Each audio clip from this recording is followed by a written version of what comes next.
But for now, let's focus on his extraordinary record as a scholar. Professor Kuhn's first book, Rebellion and Its Enemies in Late Imperial China, remains a staple of graduate student reading lists almost 50 years after its initial publication. And there are damn few books that you can say that about, really.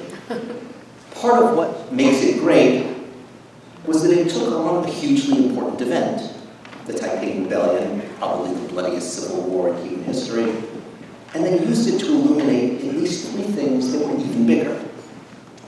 How the Chinese monarchy could rule a vast empire with a very small bureaucracy, why that monarchy survived the Taiping challenge, but not those of the next 50 years, and how local elites transformed themselves while rescuing the Qing, setting up the very different politics of the 20th century.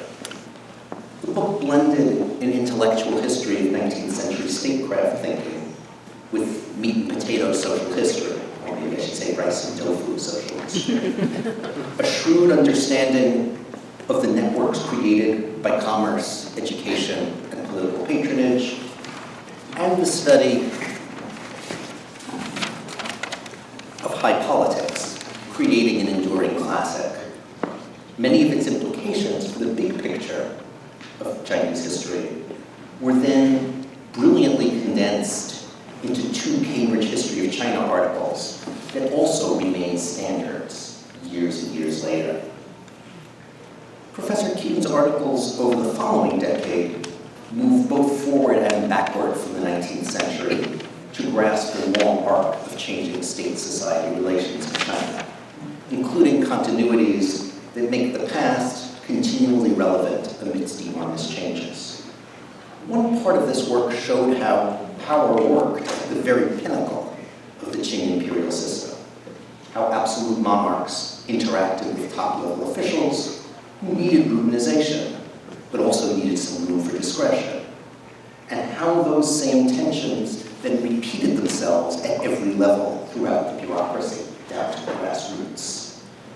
That work also yielded a co-authored guide for reading Qing documents that, again, remains basic for training beginning researchers today.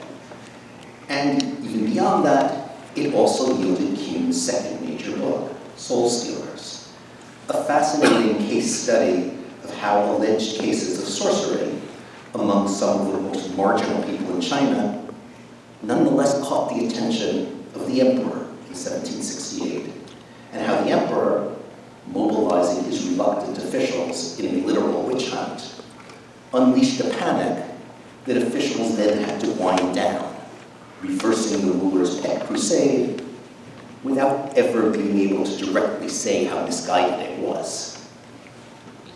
The book is therefore both a gripping human narrative and a rigorous analysis of imperial rule and local society.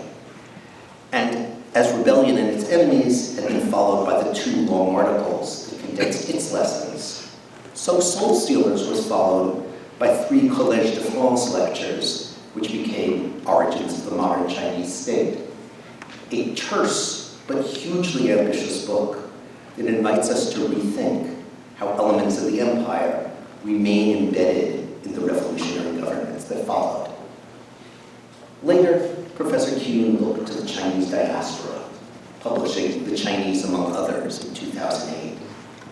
And this work placed Chinese social and political organization abroad, mostly in Southeast Asia, in fruitful dialogue with what he and others had learned about local government in China itself, finding patterns in how local affairs were handled under the umbrella of large empires, be those large empires British, Dutch, French, or Manchu.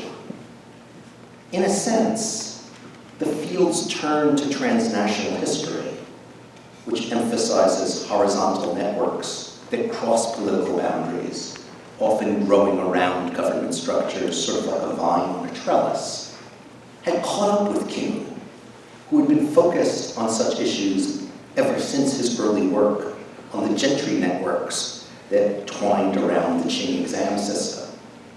These ideas continue to excite new generations of scholars who may now use GIS software to reveal these connections and these spatial patterns, but are nonetheless following trails that Philip Kuhn blazed years ago.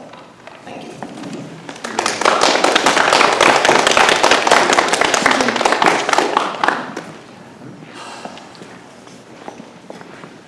Good evening, everyone. My name is Susan Burns, and I'm the director of the Center for East Asian Studies. And we're delighted to see you all out this evening. I wanted to say a few words about kei-on. A couple of years ago, we faced a bit of a crisis. One of the things we do at the center is to provide funding for our graduate students. And we had greatly increased our faculty, the number of wonderful hires, and of course, as the faculty got bigger and stronger, so did our graduate program. And so we had a growing cohort of very talented students working on Chinese studies and limited funds to aid them. Because of this, there were a couple of years when the faculty were asked to give up their private research funds in order to aid the students. So it was in the midst of this chaos and crisis, out of the blue, that kei-on approached us and asked us what he could do to honor his former teacher, Philip Kuhn, and to aid Chinese studies here at the University of Chicago. And through his generosity, we were able to create 2 new endowments which support 2 new prizes: the Philip A. Kuhn Dissertation Prize in Chinese Studies, which honors Professor Kuhn, and the kei-on Dissertation Prize in Modern Chinese Studies, which honors other members of the University of Chicago faculty with whom he studied. We've been able to award these 2 prizes now, 2 years in a row. They were given to advanced graduate students with the hope of helping them make a timely finish to their dissertations, and I'm happy to report that it did that good work. So both of our 2018-2019 awardees finished their dissertations, and both are on prestigious postdocs, one at Washington University in St. Louis and another at Hong Kong University. And we also had 2 awardees for this year. Our 2019-2020 awardees are Wen Xie in Sociology, The Making of the Chinese Rust Belt, The Alternative Path of Chinese Capitalism. And then the second prize, so that was for the Philip A. Kuhn Dissertation Prize. And this year's kei-on Dissertation Prize in Modern Chinese Studies went to Yan Shu in Political Science, who is working on government, globalization, and the rise of venture capital and tech entrepreneurship in China. And I think he is here. Oh, maybe last I have to leave. Oh, so sorry.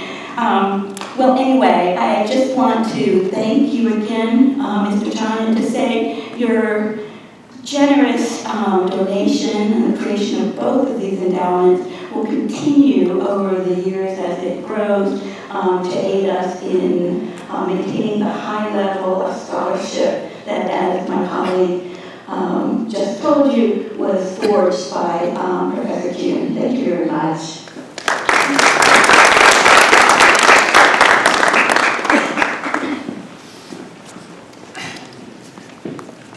Hello, everyone.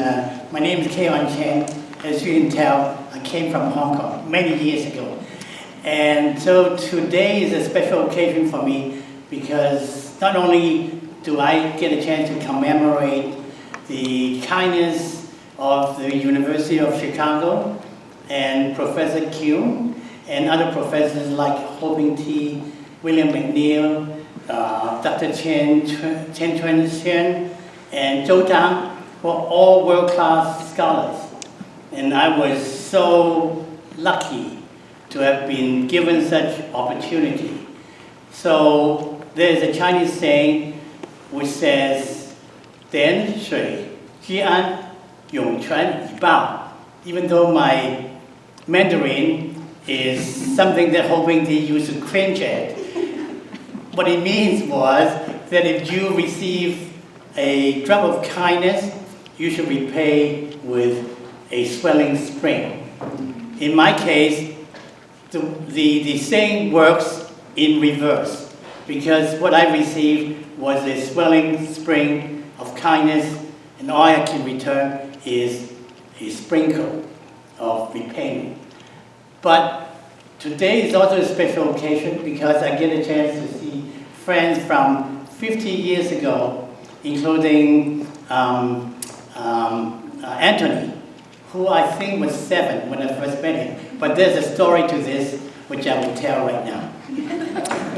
So in 1968, I got a call while I was studying under Dr. Kuhn and others. I got a call from Dr. Kuhn. He says, come and see me. So I went and see him. And he said, kei-on, I'm going to Harvard or Boston for research for the summer.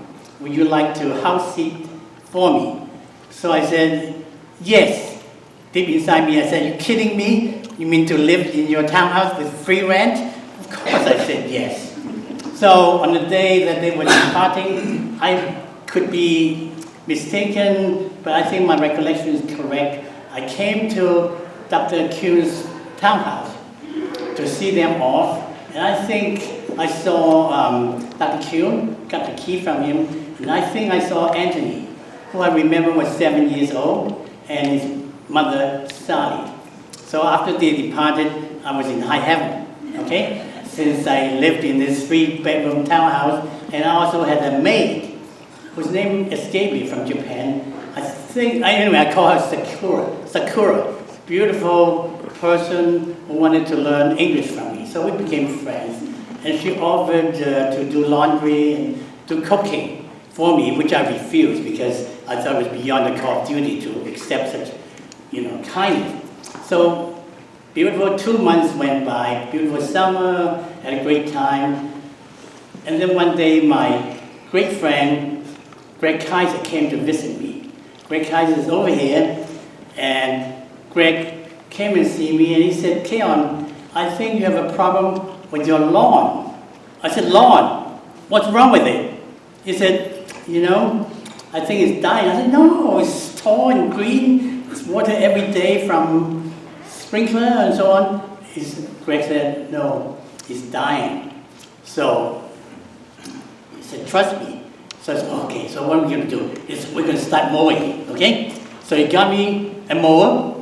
We mowed that lawn. And sure enough, the lawn is deader than a doorknob. It's completely dry. It's totally destroyed, okay? So it was a total disaster. I was in panic. I didn't know what to do. The time was near when Dr. Kuhn would be returning. And he did, along with his family. And I don't know how I survived it, because I had to tell him the bad news, which he saw immediately the moment he walked in, okay? So, I don't know how I explained to him, but I said to Dr. Kuhn, I said, it's more my fault, I'm so sorry, and I want to put in the new lawn at my expense. And I remember Dr. Kuhn gave me this look from his gray eyes and said, you better. Which I did, because again, I had Greg Kaiser to help, okay? He got me a landscaper and put in the lawn for $400, but not my total savings. But I survived because Dr. Kuhn forgave me and in time gave me the PhD, okay? So for that, I am so grateful. And I tell this story to show what kind of person Dr. Kuhn is, why all his students love him, including myself.